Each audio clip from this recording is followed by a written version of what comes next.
And for years, the mining industry across Africa has been overshadowed by ethical concerns over human rights abuses and child labour, of course. So let's talk about all of this in more detail with our editor-at-large, Craig Copetas, who joins us from Paris. Craig, so demand for things like cobalt is growing very rapidly because of the demand for batteries, for cars, mobile phones, etc.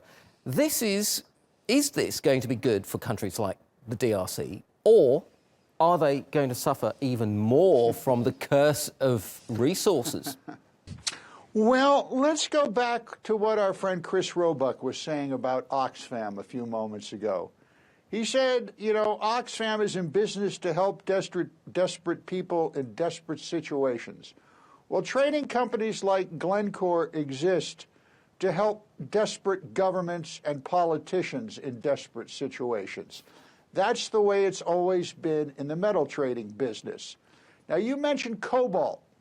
Well, it's much more than cobalt, and the problem is much more widespread. There are 118 elements on the periodic table of the elements. 21 of those elements are found in just an iPhone. That's 17% of the elements on the periodic table, and most of them are the most expensive of those items. And they exist in countries where you have very little transparency, and these governments need money coming from trading companies to go in and mine this stuff. Now, the other piece of interesting news concerning Glencore is that it and Randgold and several other mining companies have clubbed together to try and prevent the DRC government from raising the taxes on the profits from mining. Can a government like the DRC's really withstand the lobbying pressure of such enormously powerful companies as Glencore and Randgold?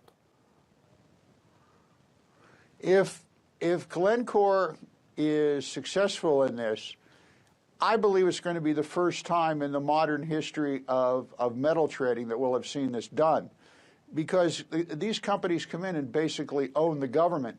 They front them to cash to get the money out. And so it would seem that the DRC doesn't believe it's making enough money on the front end for their deal with Glencore, so they want to make some money on the back end. Now, that is going to screw up Glencore's bottom line. And the interesting thing here, you want to know the good news, because we always have bad news, this is what's going to happen, et cetera. The good news is Glencore is a publicly traded company. So this gives us an opportunity to look through the window into how they are actually going to be operating in DRC and other developing countries. It's an opportunity for transparency. Let's look at the issue of rising prices for cobalt. Isn't it just going to raise the incentive for researchers to look for alternatives?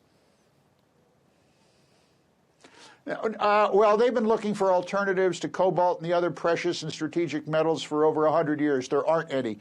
You know, I'll tell you this, Azar. You know, forget about your Bitcoin mine. Open a cobalt mine. Okay, we're going to have to leave it there. Craig Copetas in Paris. Thank you.